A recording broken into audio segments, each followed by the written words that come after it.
There's this place tucked in the far corner of the park next to school that I often like to visit. As I sit there and look at that landscape, there's always one thought that runs through me. I see the cars driving down the road. In the distance there's a ferry slowing up to a port. I see a train about to head into the tunnel to the station. And I see all these things, and I realize that inside every car, ferry and train, there are all these individual people. And they're living their own individual lives, and often I wonder to myself how caught up all these little people might be in their everyday life. How stressed they are for that day.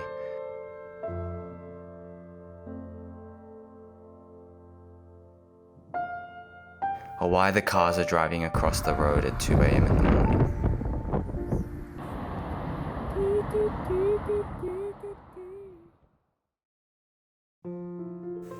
The reason I'm saying this is because there's something very strange about no longer having that daily purpose of waking up early for school.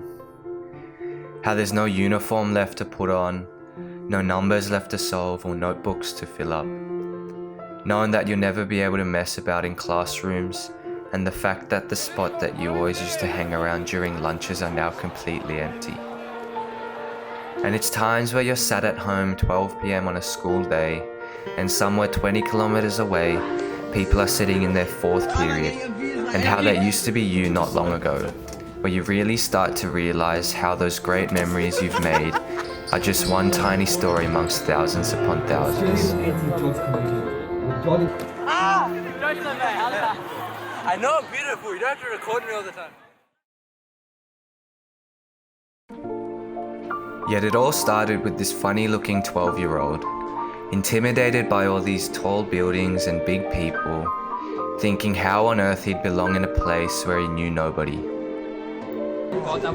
But time goes on, and somehow you get more comfortable with classmates and soccer teams, and come across a few memorable moments. So then we can all be best mates. Don't be nasty to those who are different from you, but then the world will be a better place too.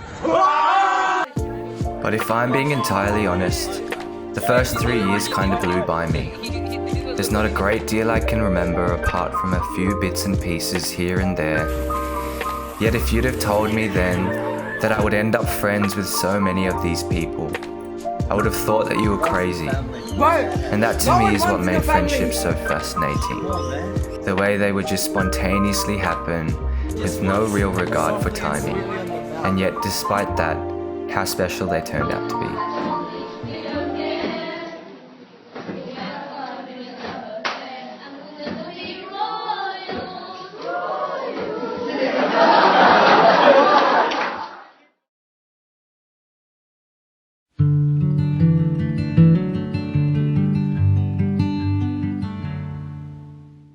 It was only from about year 10 when the camera was brought around almost everywhere. The very first video I made was this montage at Jaden's house. It wasn't very good, but it was fun. So those 6 weeks of summer holidays were full of those same kind of occurrences.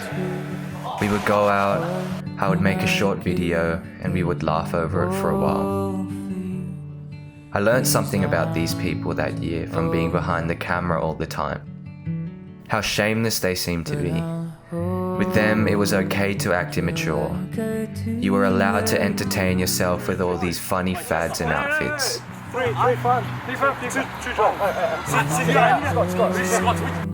There were some moments though, where I remember thinking to myself, this moment, it's happening right now, and it's so special, and I've got it forever.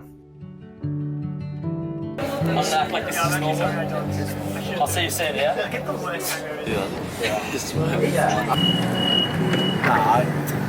Oh, dude, that's the last one he said. Holy shit, it's hitting me. Oh. And as I rewatch all these clips, the 36-degree barbecues or the walks across the harbour bridge, I realise that the present moment can be so fleeting and meaningless if we're not careful. Now I think I understood what I was trying to do, recording as much as I did that year. Because not only was I able to capture the compilations of frames and noise that make a clip, but I also managed to hold on to those feelings that came along with it. And maybe there might be some sort of importance in being able to feel all those feelings in the exact same way that I did, to relive the past as if it's the present.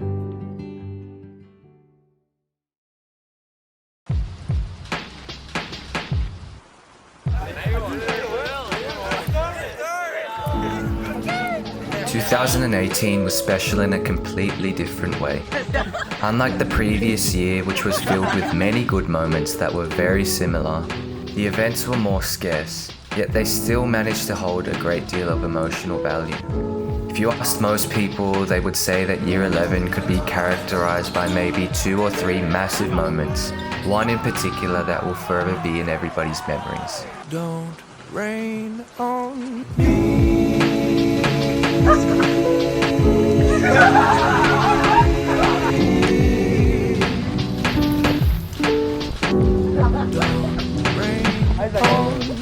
Yet despite those few and scattered experiences, the year was a year of Polaroids. I took one every day for 365 days because I hated the way most of them ended up being forgotten so easily. It still hurts looking back at the photos of the Crawford we lost that year, and seeing that Ram's Head cabin takes me again to that whirlwind of an experience, of snow and sickness, and an unbelievable replay of a certain few songs. The lesson that year was learning to appreciate those ordinary details of everyday life. Those train rides or buying milkshakes on our freeze when we should be preparing for exams. And it's those moments, those daily habits, that I find I grow most fond of. He acts like he's a 10, but he's honestly like a 6, you know? Bully ball, bully ball.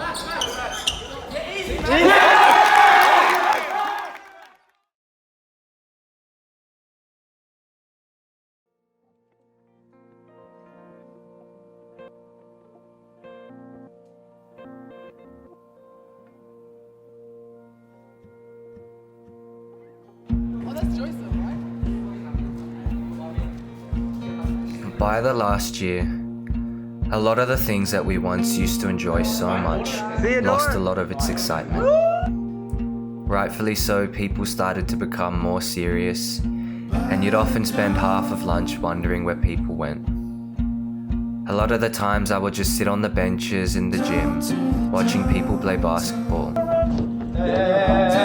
It's funny to realize the closer I got towards the end of school, how much more of an afterthought it became. I remember after the older years' graduation, how sentimental we were, how much it dawned upon us that it would be us in a year's time, but for most of the year it never hit me.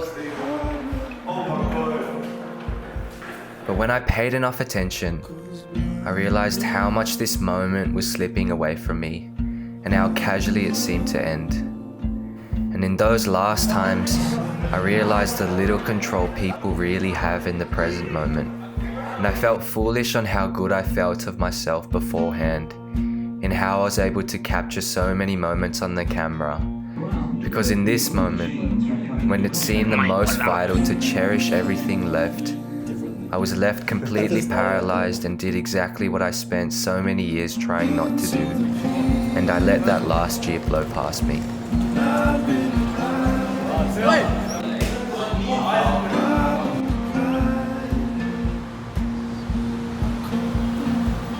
There are so many things I wish I did differently. I wish I took more photos. I wish I laughed more. I got you on camera, mate! Why, Quentin, stop! But I think it was really a silently overwhelming recognition that this part of my life was really going to end. And that all those special moments that I've shared with the people that I've grown so fond of might be lost in time, like tears in rain.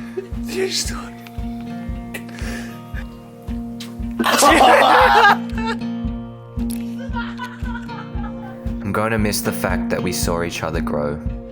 I'm going to miss all those fun times in PDH class. Steve's beef jerky. the time Vincent broke that bench.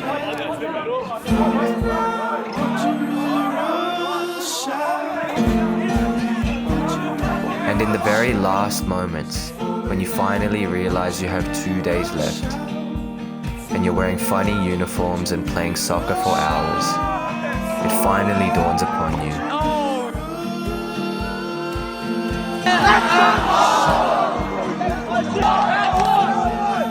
So you try to cling to every last millisecond of time, begging, please don't let this moment go. It's come up, he's not gonna say anything, it's come up, quick. But it goes.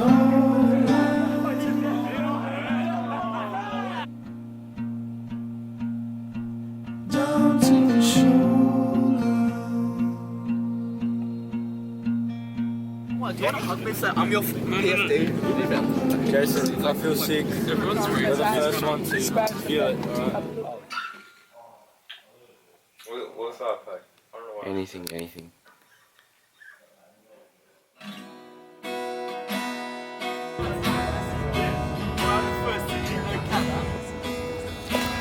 Oh shit.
So this is me saying my final and personal goodbye to this wonderful period of my life. High school like this video will be enjoyed for a while and forgotten shortly after. But to my friends, just know that I'm very thankful to have been part of your lives in these memorable 6 years. It was nice to have shared so many moments together.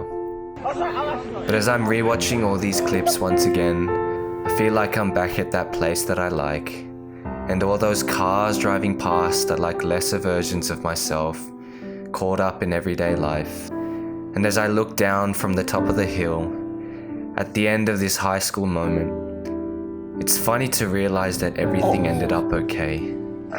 That despite all these hardships and stresses that might distort a life, when I look back at this period of my life, looking at this moment and that, I'm grateful that so many of those moments are nice.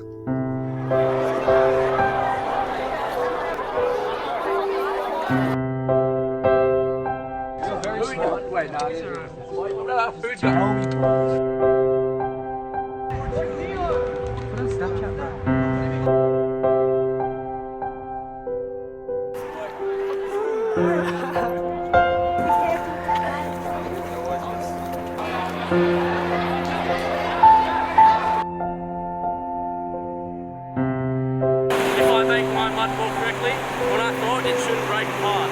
Hey, get it!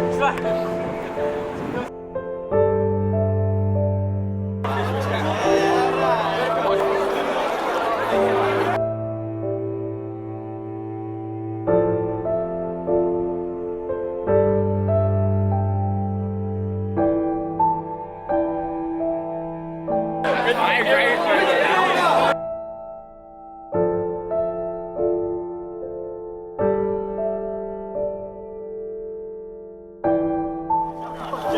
Oh, fit here. Your ass to it. Why am I crouching? Where are we looking?